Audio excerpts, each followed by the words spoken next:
ये एग्जाम्पल करते हैं।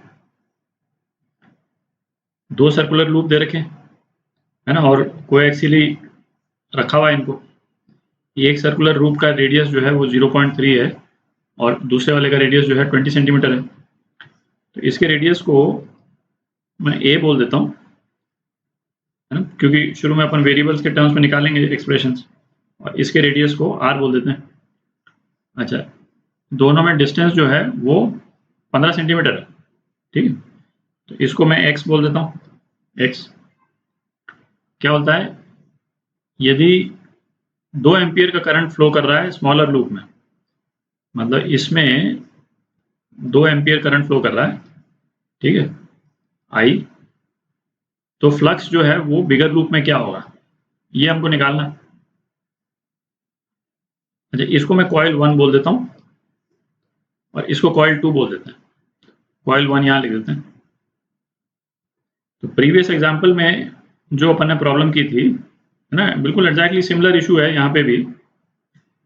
सी, यदि सिंपल मेथड, यदि सीधा मेथड यदि हम फॉलो करते हैं तो फ्लक्स का मतलब क्या निकला भाई, सेकंड लूप में फ्लक्स, मैग्नेटिक फील्ड हम कैलकुलेट करें इस कॉइल के कारण और उसको एरिया से मल्टीप्लाई कर दें, है ना। A2 मतलब जो सेकंड वाला जो लूप है उसका एरिया, और magnetic field due to the first coil. पर अब उसमें प्रॉब्लम ये है कि ये कॉइल के कारण मैग्नेटिक फील्ड, जैसे अभी तक हमने कॉइल की जो मैग्नेटिक फील्ड निकाली थी एक्सिस पे, वो एक्सिस के सेंटर पॉइंट में निकाली थी, तो यहाँ पे तो निकाल सकते हैं हम आराम से, कोई दिक्कत नहीं। बट ये कॉइल तो बहुत बड़ा है, हम जैसे ही इस एक्सिस के अलग जाएंगे तब तो बहुत कॉम्प्लिकेटेड हो जाएगी सिचुएशन, ठीक है। यहाँ पे निकालना बहुत मुश्किल होगा।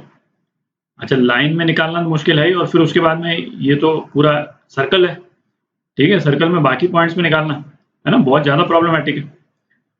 तो वो चीज़ नहीं करके हम क्या करते हैं, हम म्यूचुअल इंडक्टेंस निकाल लेते हैं जैसे पिछले केस में। और म्यूचुअल इंडक्टेंस निकालने के लिए जो सेकंड वाला लूप है उसमें करंट एज्यूम कर लेते हैं, और म्यूचुअल इंडक्टेंस निकाल करके फिर इस वाले लूप में फ्लक्स लिंक जो है वो निकाल लेंगे, ठीक है, एग्जैक्टली जैसा पिछली बार अपन ने किया था। तो ऐसे वाले प्रॉब्लम्स में क्या है, मतलब हमको इजी रहता है, क्योंकि हमको ये प्रिंसिपल मालूम है कि M12 जो है वो M21 के बराबर होता है। तो इस प्रिंसिपल को यूज करके हम किसी भी मेथड के थ्रू म्यूचुअल इंडक्टेंस पहले निकाल लें और उसके बाद में फ्लक्स लिंक निकालना फिर इजी हो जाता है, ठीक है। तो वही करते हैं। तो ये सेकंड वाला लूप है, इसमें हम करंट एज्यूम कर लेते हैं, इसको मैं I2 बोल देता हूँ, ठीक है। अच्छा, ये भी लूप है, और इस लूप में अपन ने जो अभी तक रिलेशन जो निकाला था वो एक्सिस पे मैग्नेटिक फील्ड के लिए निकाला था, ठीक है।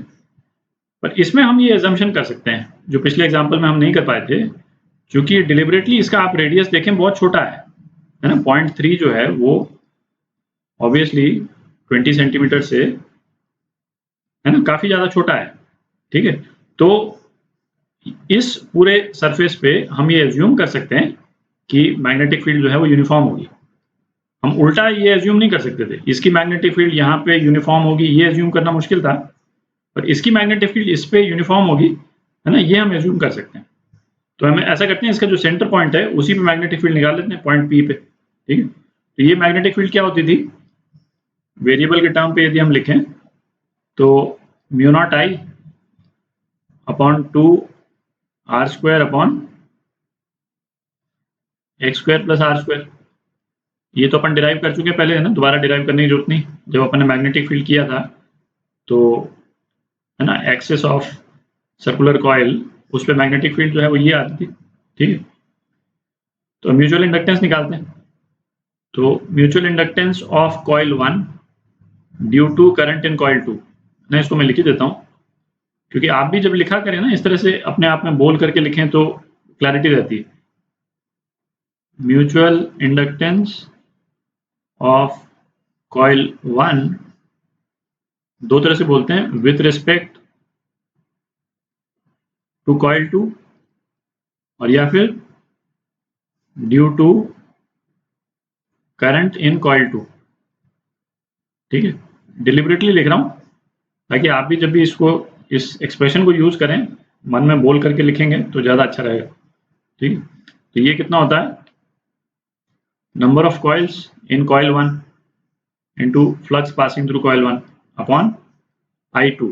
I2 है current passing through second loop. ठीक है, तो आप थोड़ी जगह बना लेते हैं ना, ये एक्सप्रेशन हटा देते हैं जो मैंने हाथ से लिखा। तो ये कितना हो गया, N1 कॉइल का लूप तो एक ही है ना, सिंगल लूप है, N1 तो 1 हो गया, Φ1 क्या हो जाएगा, इसमें N1 तो 1 हो गया, Φ1 हो जाएगा आपका मैग्नेटिक फील्ड इस करंट के कारण into area of coil 1 upon I2। ठीक है, तो मैग्नेटिक फील्ड ये जो अपन ने निकाली इसको डालते हैं, mu naught I2 R square upon twice X square plus R square. अच्छा, ये X square plus R square raise to power 3/2 होता था। ठीक है, इसको करेक्ट कर लें, 3/2 into area of first coil pi A square upon I2। ठीक, तो ये I2 कैंसिल हो जाएगा, दोनों I2 कैंसिल हो गए, तो ये M12 का एक्सप्रेशन आ गया आपके पास में, है ना, आई आपने कैंसिल आउट कर ही दिया है, तो ये M12 M21 के बराबर है। ठीक है, तो M12 ये M21 के बराबर है, और M21 कितना होता है, mutual inductance of loop 2 due to current in loop 1 है क्या, ये हो गया number of coils in loop 2 Φ2 upon I1। ठीक है, और हमको जो ये करंट दे रखा है वो क्या दे रखा है, I1 दे रखा है, बेसिकली I1 दे रखा है, तो ये जो एक्सप्रेशन आया है इसको हम I1 से मल्टीप्लाई कर देंगे तो ये आ जाएगा अपने पास N2 Φ2, और हमसे क्या पूछा है, flux linked to the bigger loop, N2 Φ2 भी पता करना है अपने को। ठीक है, तो N2 Φ2 जो है वो कितना हो गया, M21 इंटू I1। अच्छा, M2 के सारे वेरिएबल्स अपने को मालूम है, और I1 कितना है, 2 एम्पियर। ठीक है, तो इसकी सारी वैल्यूज आप डाल देंगे तो आपका रिजल्ट आ जाएगा, और रिजल्ट कितना आता है, रिजल्ट आपका आ जाएगा 9.1 इंटू 10 पावर -11 वेबर। ठीक है, तो ये आपका आंसर।